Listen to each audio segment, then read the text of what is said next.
Hello, Packers fans. Welcome into PackersNews.com. I'm Kassidy Hill here at Lambeau Field. We are about 2 hours away from kickoff for the Packers versus the Jets in what has now become a pretty exciting game. I know when this game was first put on the schedule, we saw Packers versus New York Jets, especially a noon game. This was supposed to be sort of a runaway, a de facto bye week for the Packers after the London game, and it has now become a good showdown. It's going to be a very interesting game, a tale of two different 3-2 teams, both teams coming in with a 3-2 record. When it feels like the Jets 3-2 is on the rise, an upward trajectory, while the Packers is a little bit of a surprise to this point through 5 games to be 3-2. But a very exciting game nonetheless, one with a lot of familial ties, of course. Matt LaFleur coaching against his best friend and Robert Saleh who was the Jets head coach, and his brother, Mike LaFleur, who is, of course, the Jets offensive coordinator.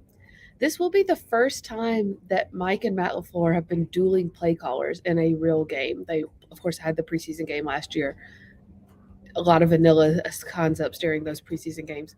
So the first time that those two brothers will be facing each other as dueling play callers. I asked Matt LaFleur this week, "What do your parents do during a game like this? Like, how do they cheer?" And he said, "Well, given the fact that they just moved to Green Bay, they better be repping the Packers."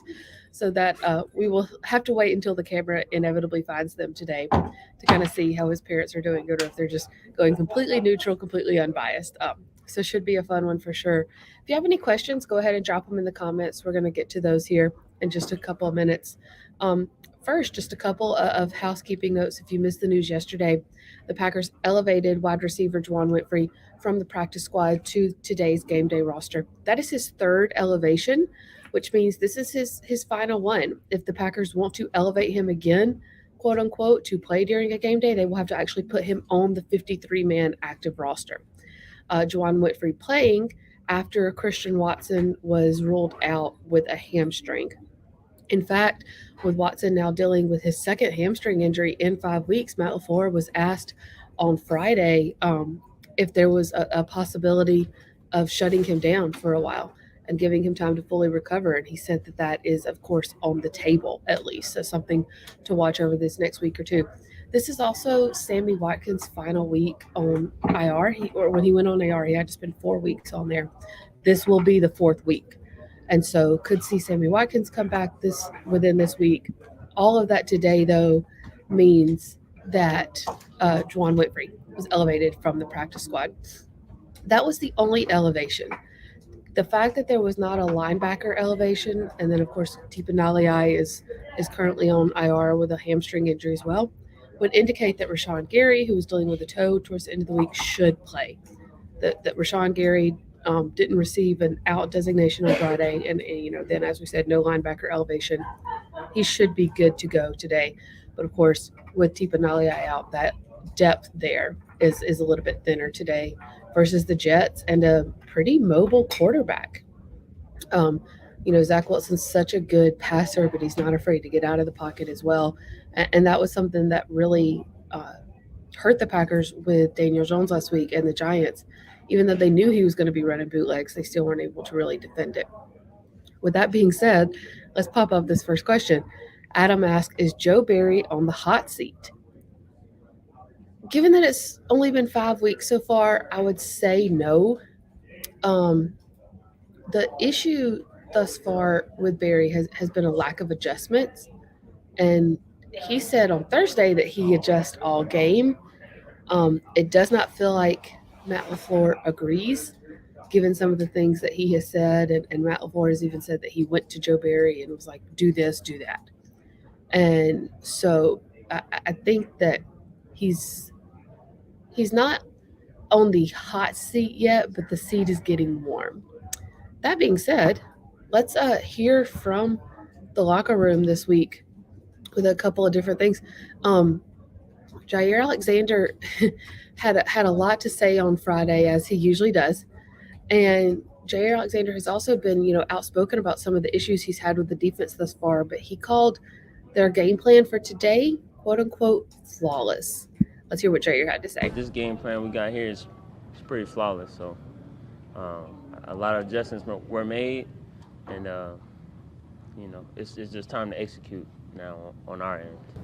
We've been playing together for a while, some of us here, and we have a pretty veteran room, so it's always open conversation amongst us because it's a level of respect that we have for each other. So we all this whole week is just been communication, being on the same page, and we're just gonna let our play speak for itself.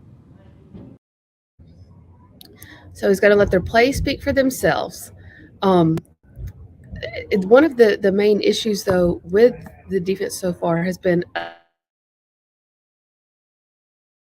think that they are -3 in their turnover margin right now, which means not only are they turning it over on offense, which is unusual for Aaron Rodgers, but they're not getting it back on defense at all.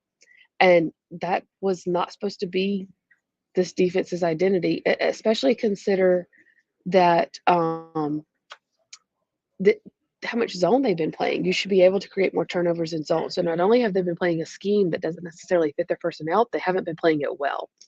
But the issue of lack of turnovers was at the forefront of the defense's mind this week. Both Jair and Rasul spoke on that. Let's hear from what those two. Well, yeah, it is. It gets pretty frustrating, because we work so hard throughout the week in camp, for those moments, and when they don't come, when they haven't been here like they normally do, it's a little frustrating. But we just have to like kind of just wait for them to come because then they'll start rolling in. It's always a middle ground on that. Honestly, just doing what you're supposed to do, and just communicating. I feel like we're all not on the same page all the time. Sometimes we are, sometimes we're not. So Do you feel like they're coming soon? Oh yeah, most definitely. Yeah, very soon, near future. It was a pretty bold statement from Jair there. Of course, that's what he is known for. A couple other questions in here. Let's grab a couple of them. Adam asked, when Jair responded to the comments made by Rodgers with the namaste, was he taking a shot or being genuine? It's a very good question, Adam. Knowing Jair and sort of his personality, I think he was being genuine. I think he knew it would kind of get a laugh, but he was also being genuine. Jair is very into meditation and yoga and being centered. If he doesn't use the word namaste necessarily as a joke, so to speak, um, I think the two of them did talk it out. We saw Jair having conversations with a couple of different guys this week. I think that they really figured out this week after that Giants loss that there had to be more communication, not only on the defense, not only on the offense, but the words throughout the entire team. Sorry, I read a comment that said that, and I started to read it. Um, but more communication throughout the entire team. So Jair and Rodgers did have that conversation, and again, knowing Jair, I think he kind of knew it would get a chuckle, but I don't think he was taking a shot by saying namaste.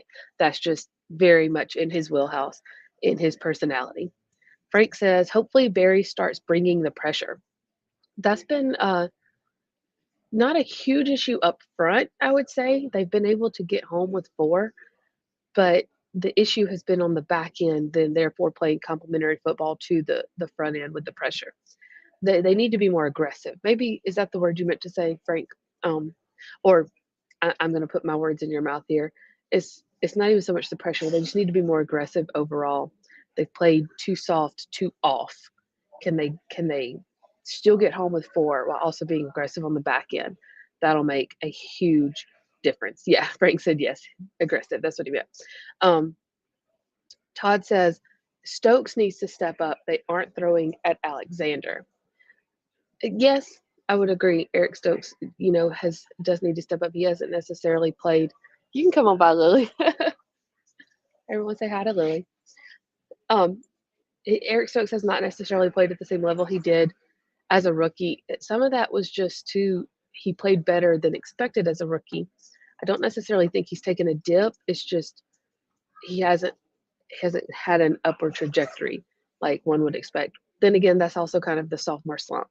That's not uncommon for a lot of guys, and especially when you consider that he was thrown in so early as a rookie. He never had to really he never really had time to learn behind anyone. And so is that what's happening this year? Also, Eric Stokes is a very, very good man corner, and that is not how he has been used. So, something to keep in mind.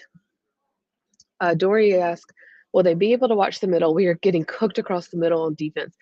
Uh, Dory, that is just the microcosm of all of the defense's issues are those crossing routes because it's a soft zone and no communication.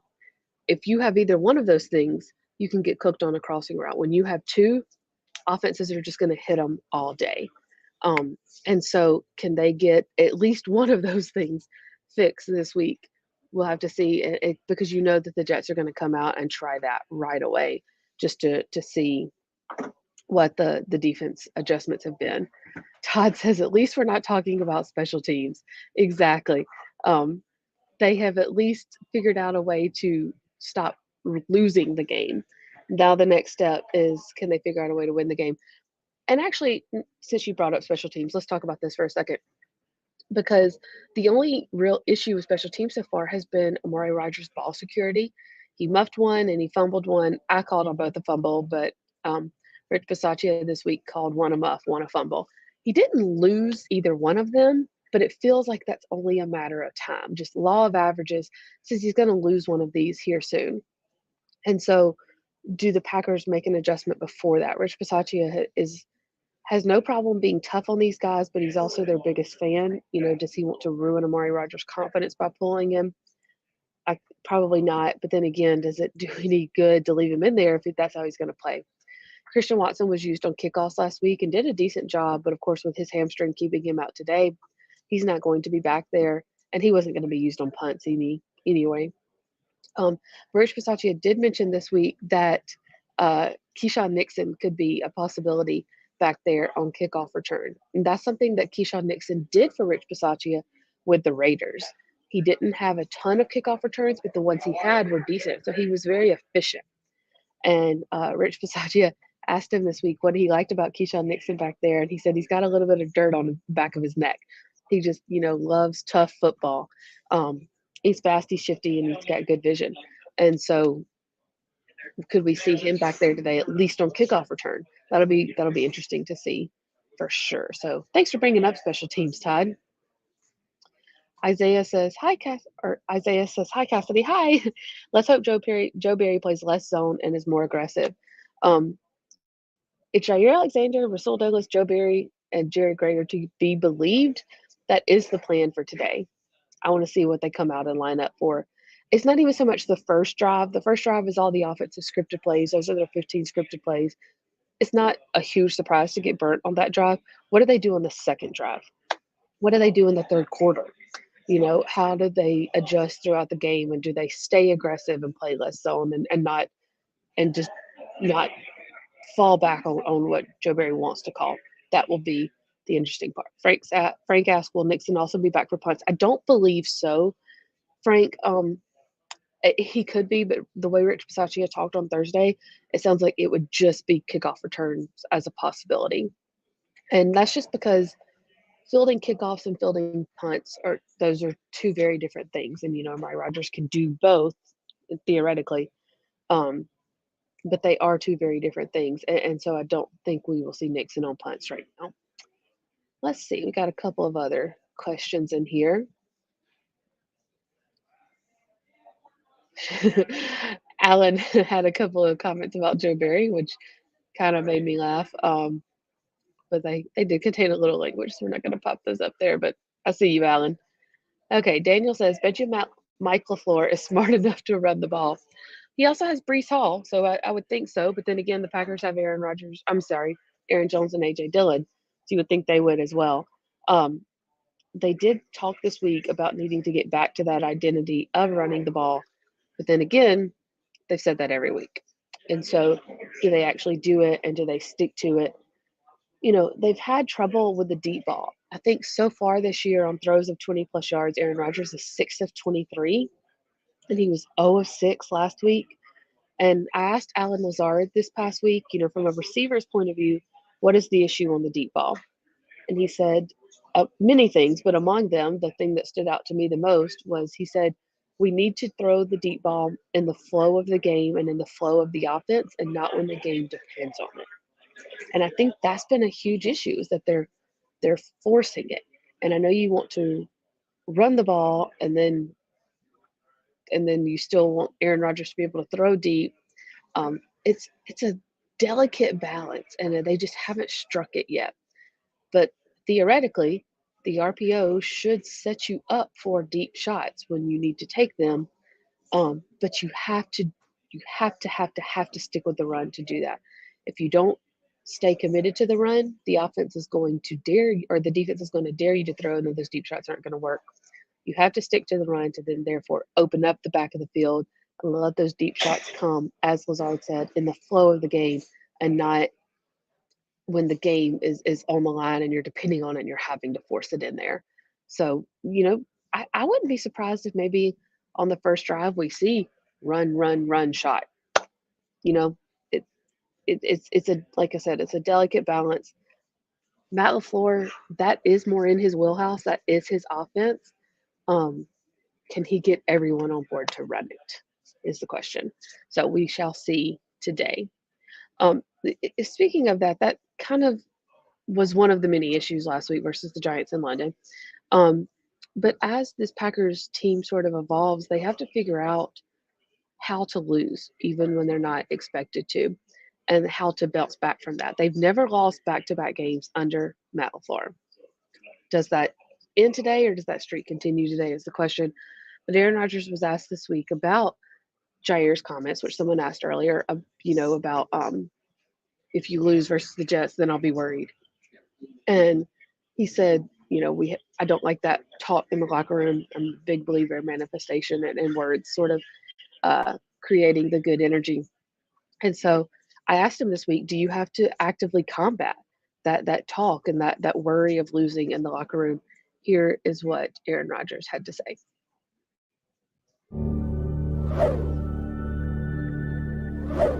Aaron, you said on Sunday that you don't want the talk about losing to be in the locker room.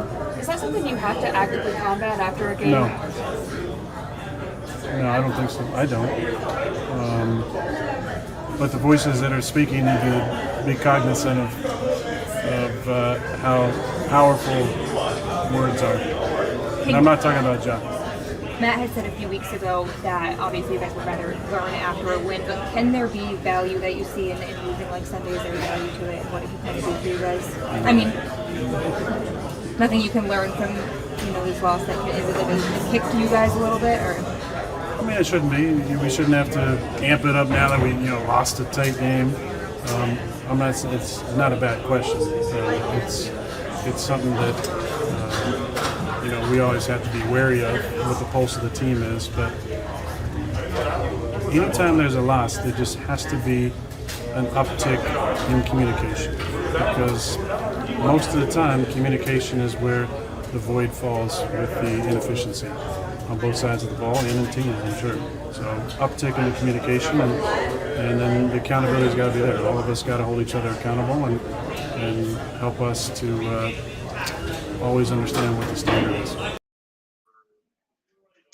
So a lot of communication, that seems to be what Aaron Rodgers is asking for. And as I said, just kind of watching the guys in the locker room this week, it seemed to have been more communication. The locker room was a little quieter. It wasn't as of a jovial mood as it usually is, but we saw a lot more of those private conversations happening between players. Does it make a difference today? Who's to say? But it is a step in the right direction. That being said, let's talk about the offense for a little bit. Robert asked, do you think Rodgers has to see the field better and play better? He has been throwing to the covered receiver and not seeing the open receiver. Frankly, Robert, yes, I do think that. I think he does have to see the field better and play better overall. I think he's been, I wouldn't necessarily call it hero ball, but there are times when he is, forcing those deep throws, and he's going to go to the guys he trusts, which is understandable. You want to go to the guy who has already proven themselves in those situations. Alan Lazard, Randall Cobb, Robert Tonyan.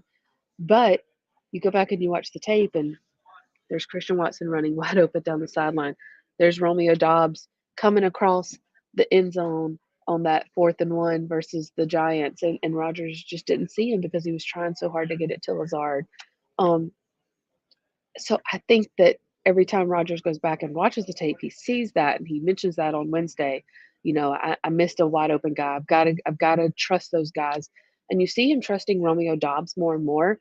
But when those games get tight, he still goes to those three guys, Cobb, Lazard, Tunyon. And the defenses know that. You've got to get those other guys more involved if you want to have any chance of opening this thing up. And so, again, do we see that today? That's the question. Matthew asked along those lines, are we going to sign a veteran free agent wide receiver? I feel like this question is the main question every week for the past 2 years. I don't know who they would sign that would be worth it, Matthew. They don't have a ton of cap space. And so, who are they going to bring in that they can pay that little that can make that big of a difference? Did they try to get someone in before the trade deadline?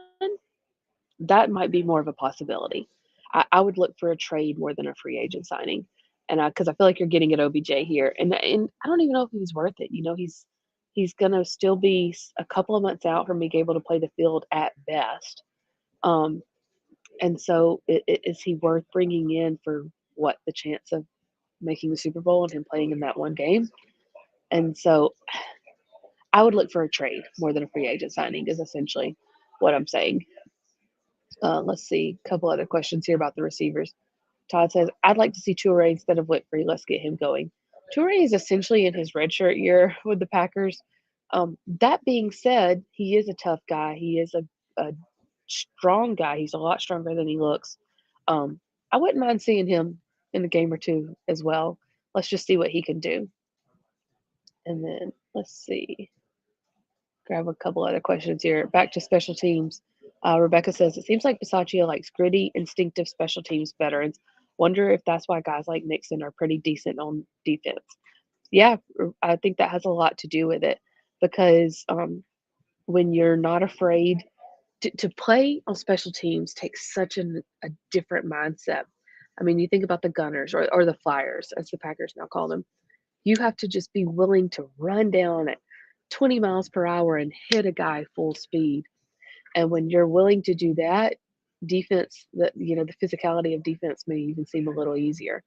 And so, seeing someone like Nixon, who's so good on special teams, and they come in to play the slot, he's not afraid to get in there. He's not afraid to hit the gap at full speed and just knock somebody back. And it's been beneficial when he has been on the field. Tom asked, if Joe Barry does not change his soft defense, will he be removed as coordinator? Again, I don't think you can say that yet. Let's see, what would halfway through the season be? In about a month? Let's check back in a month and see because the defense on paper has still been very good. I think they're in the top 5 in total overall defense and scoring defense, which is a little mind-boggling when you think about how they've looked. It's the run defense that has really been the issue, and those crossing routes again last week versus the Giants, and even the Bucs were in those a good bit as well.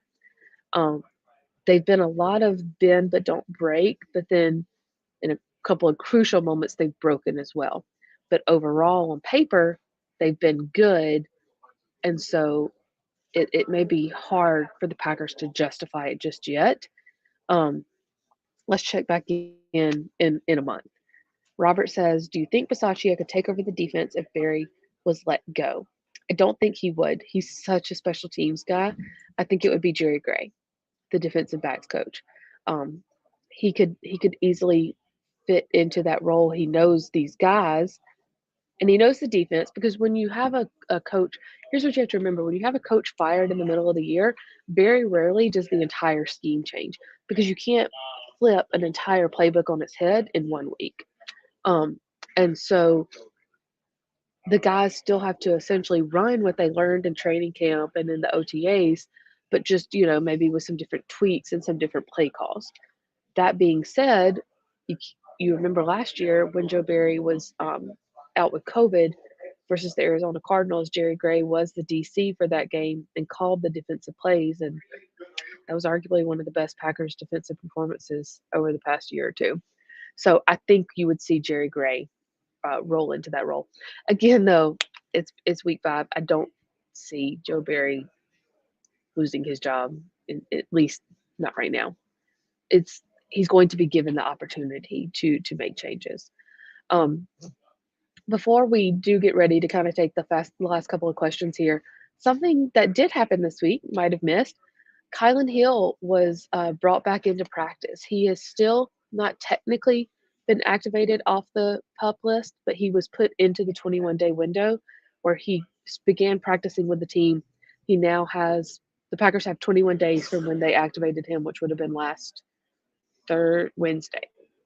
Yes, last Wednesday to now activate him back to the 53-man roster. So Kylan Hill back out on the practice field. Got a chance to catch up with him this week. How did it feel? Feel good. You know, my teammates, they all was happy to see me with my helmet on, even the coaches. So as a, I had to say, mental standpoint, it was real good and very smooth. Did you feel like you personally felt like you could have come back earlier, or was it good to kind of wait till now?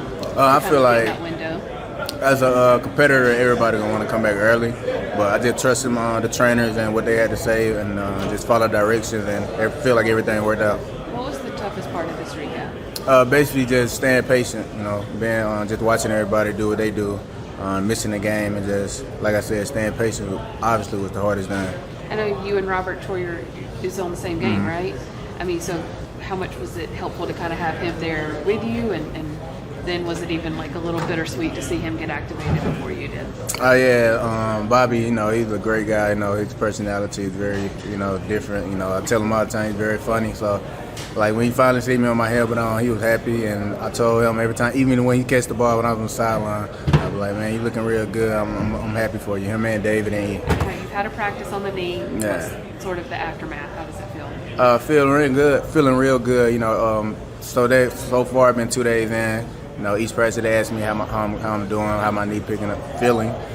So far I've been feeling great, been feeling real normal. Everything just been smooth.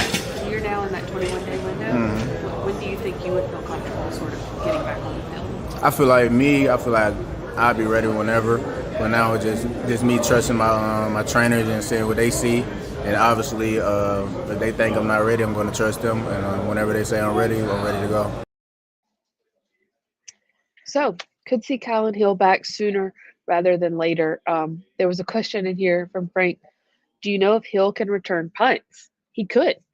And so I think that was where the Packers kind of saw their special teams, at least in the return game, start to go down last year, was when they did lose Kylan Hill in that Arizona game. And so when Kylan Hill comes back, we could see a whole different return look on the Packers special teams. So keep an eye on that for the next couple of weeks. I know Inactives will be coming out here just any minute. Our Ryan Wood will have them on PackersNews.com, so keep an eye out for that. And then Tom Silverstein will have his live blog starting here in the next, I think, 45 minutes or so, leading up to, during, and after the game. So follow Tom Silverstein's live blog and Packers News. Check out those Inactives there as well. And then stay tuned to PackersNews.com after the game as well for full coverage. Pete and I will have you up for Facebook Live after the game as well, so keep an eye out for that link. And we will see you then. Thanks so much, guys.